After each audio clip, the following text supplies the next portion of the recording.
সুপ্রিয় দর্শক, শুভেচ্ছা নিন। বাংলা বিউটিভির নিয়মিত আয়োজন সংবাদপত্র পর্যালোচনা অনুষ্ঠানে আপনাদের স্বাগতম।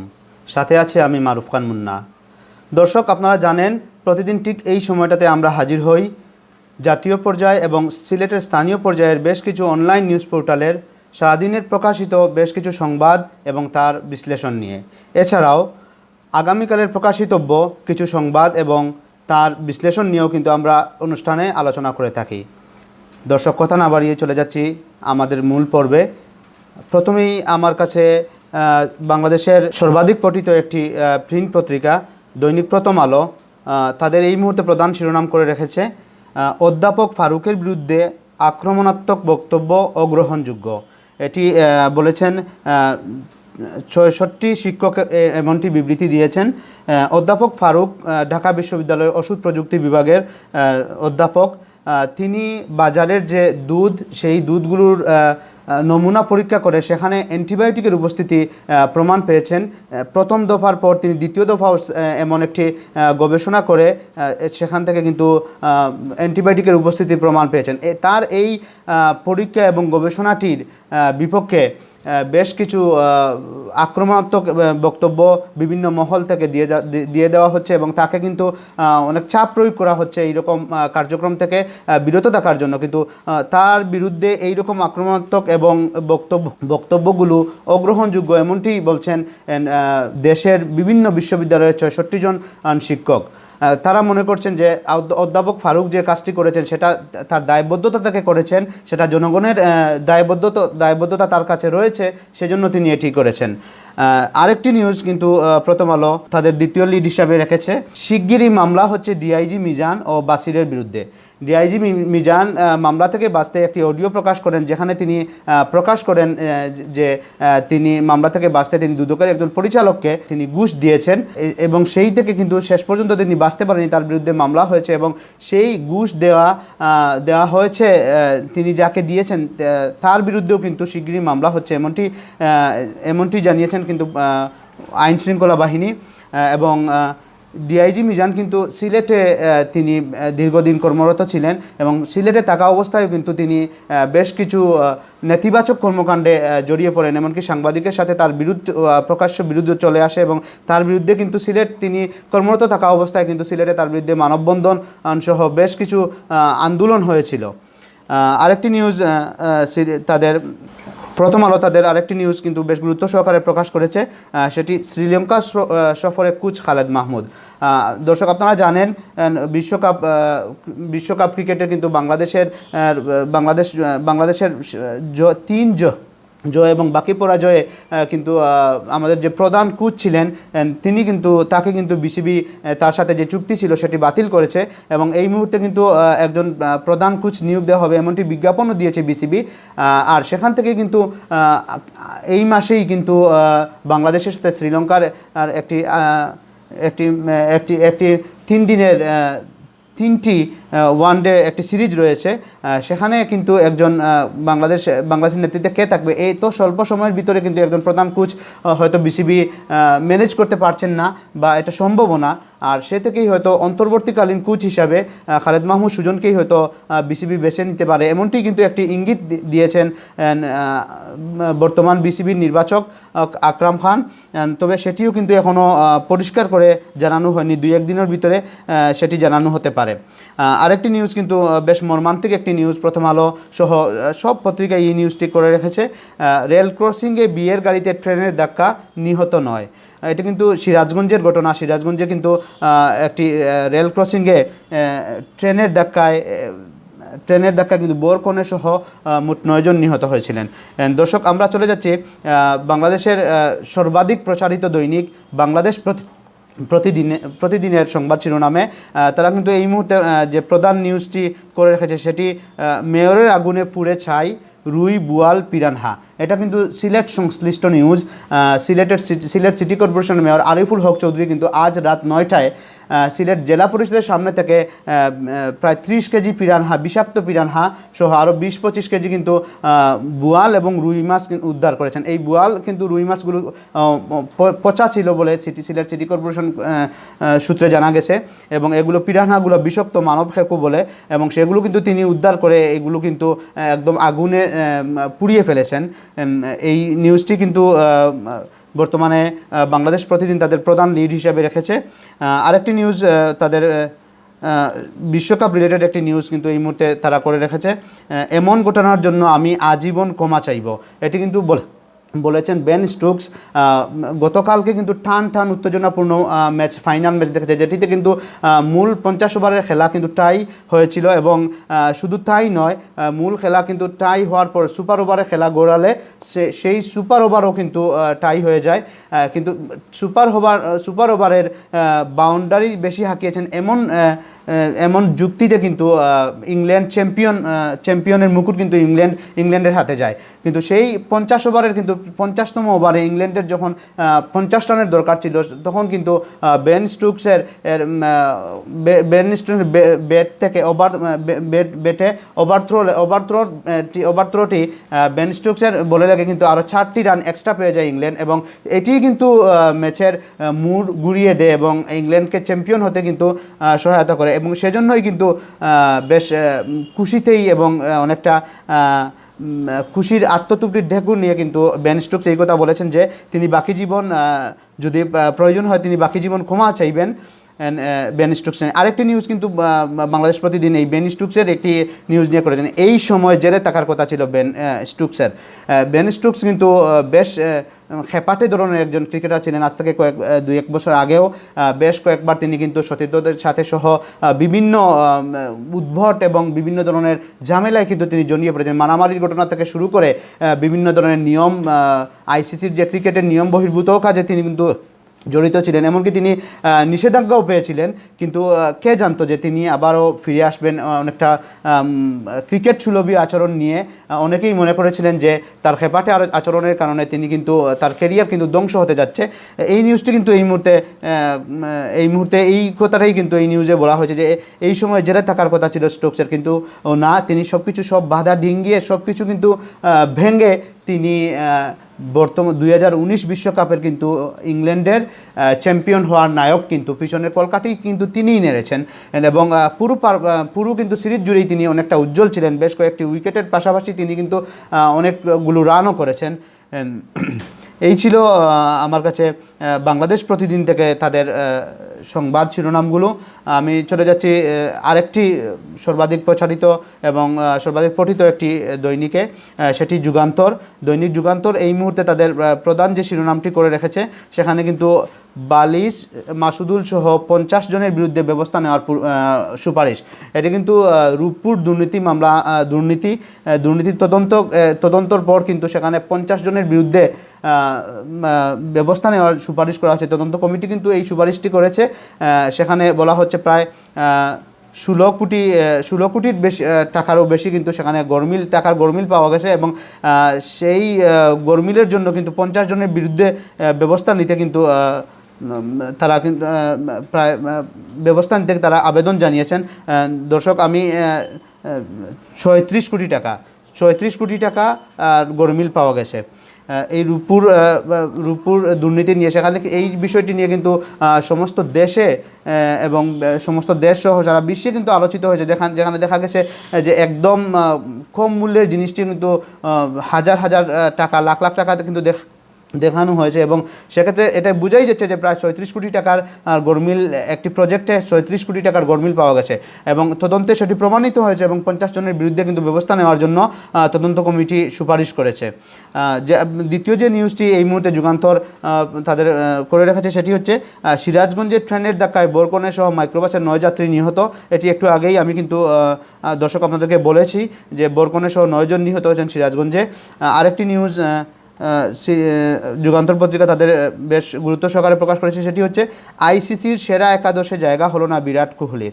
এই বিষয়টা কিন্তু আইসিসির সেরা একাদশ, আইসিসি বিশ্বকাপ শেষ হয়েছে, সেখানে কিন্তু বেশ ভাগা ভাগা খেলোয়াড় কিন্তু জায়গা করে নিয়েছেন। যদিও কিন্তু অনেক খেলোয়াড়, প্রত্যাশিত খেলোয়াড় যারা কিন্তু বেশ বিশ্বকাপে দুটি হয়তো ছড়াতে পারেননি, কিন্তু তাদের নামের প্রতি বেশ সুবিচার করতে পারেননি, কিন্তু তারা কিন্তু অরিজিনাল জাত খেলোয়াড়, তারপরে তারা কিন্তু সেখানে জায়গা করে নিতে পারেননি। এমন একজন ক্রিকেটারের কথা বলা হয়েছে যিনি বিরাট কোহলি, যিনি কিন্তু ভারতের অধিনায়ক এবং সবসময় যিনি বেশ ভালো পারফরমেন্স করে থাকেন, কিন্তু এইবার আইসিসি সেরা একাদশে, বিশ্বকাপের সেরা একাদশে কিন্তু তিনি জায়গা করতে পারেননি।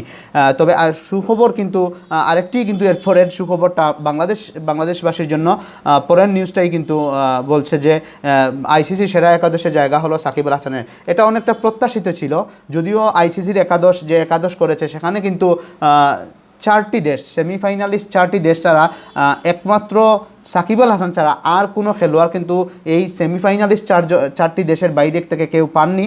একমাত্র সাকিব আল হাসান, বাংলাদেশের যিনি ক্রিকেটের ব্র্যান্ড অ্যাম্বাসেডার, তিনি কিন্তু সেমিফাইনালিস্ট দলের খেলোয়াড় না হয়েও কিন্তু তিনি জায়গা করে নিয়েছেন, আর অনেকটা প্রত্যাশিতভাবেই, কেননা উনি কিন্তু ম্যান অফ দ্য টুর্নামেন্ট হওয়ার দৌড়েও কিন্তু বেশ জোরালো অবস্থান ওনার ছিল, এবং শেষ পর্যন্ত কিন্তু কেন উইলিয়ামসন যদিও অনেকটা পারফরমেন্সে সাকিব আল হাসান থেকে পিছিয়ে ছিলেন, কিন্তু তার নেতৃত্ব গুণে কিন্তু তিনি নিউজিল্যান্ডকে কিন্তু ফাইনাল পর্যন্ত নিয়ে গেছেন এবং অধিনায়কত্ব দিয়ে, সে কারণেই কিন্তু তিনি তার হাতেই উঠেছে কেন উইলিয়ামসন, নিউজিল্যান্ডের অধিনায়ক কেন উইলিয়ামসের হাতেই কিন্তু উঠেছে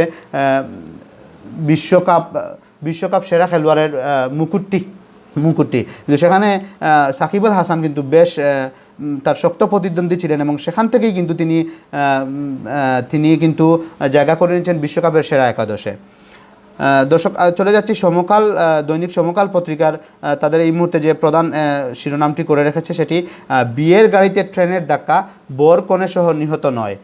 এটি কিন্তু সিরাজগঞ্জের যে নিউজটি, সিরাজগঞ্জের মর্মান্তিক ঘটনাটি, সেখানে কিন্তু বরকনে সহ 9 জন নিহত হয়েছেন, সেই নিউজটি সম্পর্কে তারাই কিন্তু এই মুহূর্তে প্রধান শিরোনাম হিসাবে রেখেছে। দ্বিতীয় যে শিরোনামটি তারা রেখেছে সেখানে বালিশকাণ্ডে 34 কোটি টাকা লুটপাট রূপপুরে, 50 জনের বিরুদ্ধে ব্যবস্থা গ্রহণের সুপারিশ। দর্শক, আমি কিন্তু এই সংবাদটিও কিন্তু একটু আগে আলোচনা করেছি যে বালিশকাণ্ড নিয়ে রূপপুর দুর্নীতিতে কিন্তু তদন্ত কমিটি সেখানে 36 কোটি টাকার অধিক কিছু টাকার গরমিল পেয়েছে এবং 50 জনের বিরুদ্ধে কিন্তু ব্যবস্থা গ্রহণের সুপারিশ দিয়েছে তদন্ত কমিটি। পরের যে নিউজটি, আইসিসি সেরা একাদশে সাকিব, নেই কোহলি ও ওয়ার্নার। ভারতের অধিনায়ক কোহলি এবং অস্ট্রেলিয়ার একজন হিটার ব্যাটসম্যান ওয়ার্নারও কিন্তু সেরা একাদশে জায়গা করে নিতে পারেননি, সাকিব কিন্তু সেখানে জায়গা করে নিয়েছেন। এই বিষয়টি কিন্তু এখানে আলোচনা করা হয়েছে।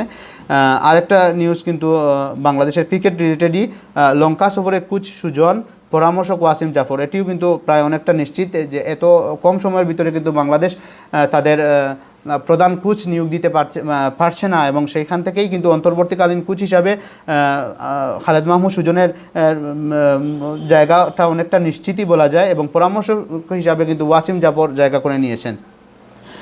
এখানে এই ছিল সমকাল থেকে আমার কাছে সর্বশেষ সংবাদ শিরোনামগুলো।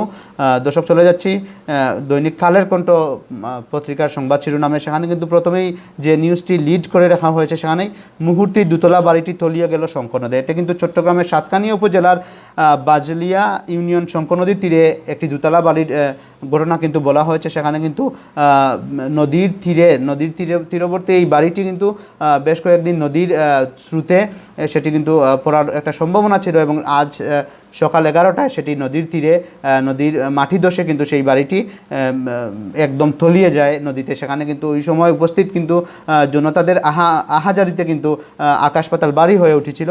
এটি একটি মর্মান্তিক খবর কিন্তু কালের কণ্ঠ তাদের এই মুহূর্তে প্রধান শিরোনাম করে রেখেছে। দ্বিতীয় যে নিউজটি করে রেখেছে কালের কণ্ঠ, সেটি বিয়ের গাড়িটিকে 2 কিলোমিটার হেঁচড়ে নিয়ে যায় ট্রেন, বরকনে সহ নিহত নয়। সিরাজগঞ্জে কিন্তু এই ঘটনাটা আমি এর আগেও 2বার আলোচনা করেছি।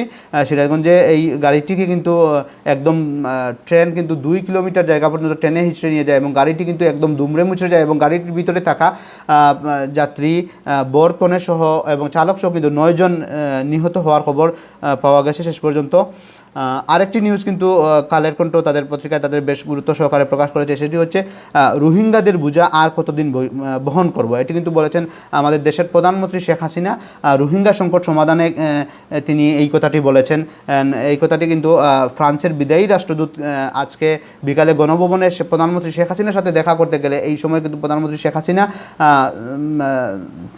হাসিনা এই কথা বলেছেন এবং রোহিঙ্গাদের প্রত্যাবাসন কিন্তু দ্রুত শুরু করতে তিনি বিশ্ববাসীর কাছেও এই আবেদন করেছেন এবং আসলে তিনি বলছেন যে যত দ্রুত সম্ভব রোহিঙ্গাদের প্রত্যাবাসন প্রক্রিয়া শুরু হবে, রোহিঙ্গাদের জন্য সহ মিয়ানমার সহ সারা দেশের বাংলাদেশ সহ বিশ্ববাসীর জন্য সেটি মঙ্গলজনক হবে এবং তিনি দ্রুত মিয়ানমারকে রোহিঙ্গা প্রত্যাবাসন শুরু করতে তিনি কিন্তু বিশ্ববাসীর কাছে অনুরোধ জানিয়েছেন যাতে এই বিষয়ে মিয়ানমারের উপর চাপ প্রয়োগ করা হয়।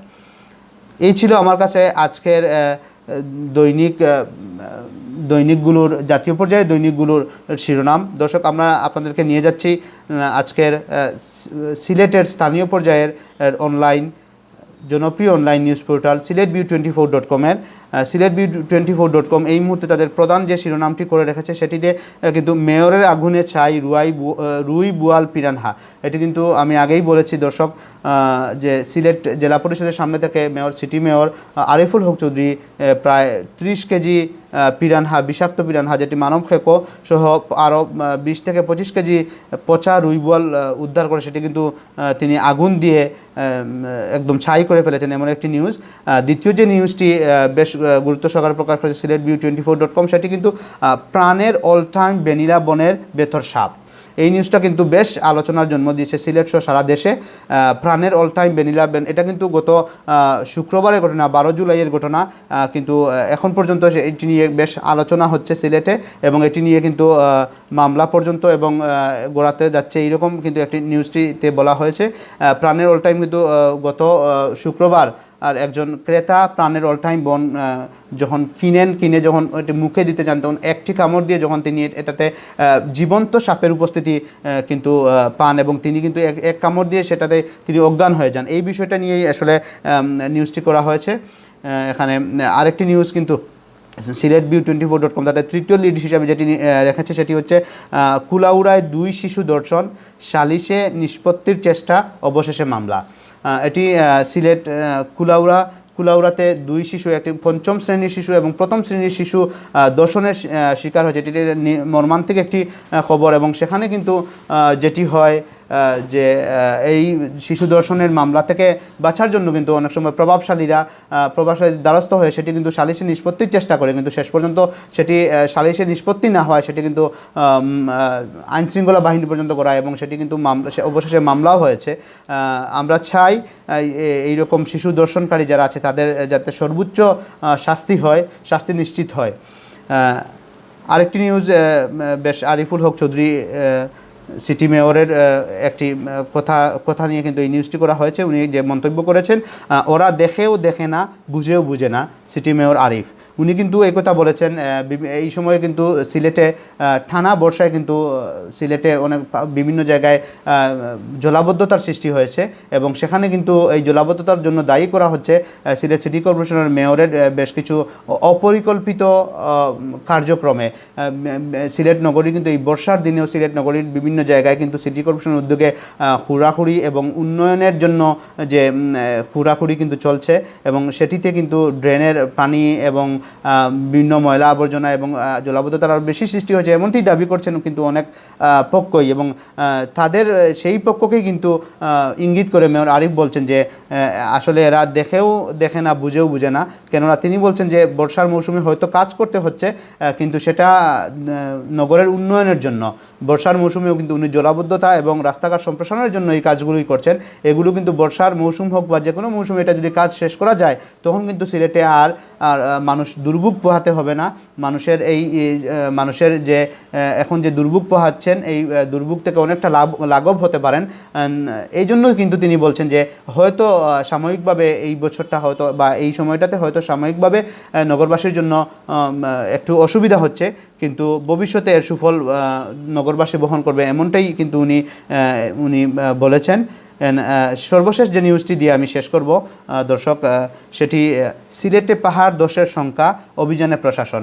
এটি কিন্তু সিলেটে বিভিন্ন সদর উপজেলাতে বিশেষ করে বিভিন্ন পাহাড়ের পাদদেশে যারা অনেকেই কিন্তু বাস করছেন ঝুঁকিপূর্ণ অবস্থায়, তাদেরকে কিন্তু নিরাপদে সরিয়ে নিতে প্রশাসন কিন্তু অভিযানে নেমেছে এবং তাদেরকে সরিয়ে নিতে বেশ কয়েকটি সতর্কবার্তাও দেওয়া হয়েছে।